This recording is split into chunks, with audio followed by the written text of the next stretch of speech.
प्रशांत रामाना.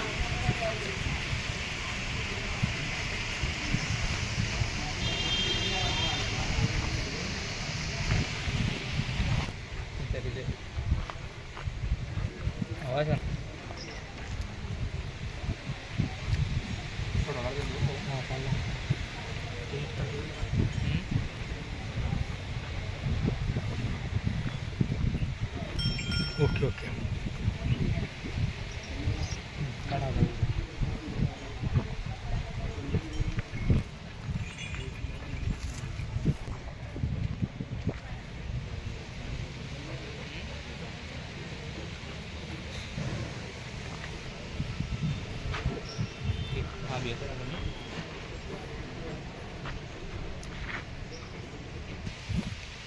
आजच्या प्रसंगी वयानिमित्ताने मला माझ्या मनातल्या भावना व्यक्त करण्यासाठी कुठलं माध्यम नसल्यामुळे मी दरवर्षी पोळ्या सणानिमित्त माझ्या मनातल्या भावना व्यक्त करण्यासाठी व सरकार दरबारी माझे घराणे मांडण्यासाठी या बैलांच्या जुलीवर जे मेसेज टाकतो ते सरकारने मान्य करावे ही नम्र विनंती.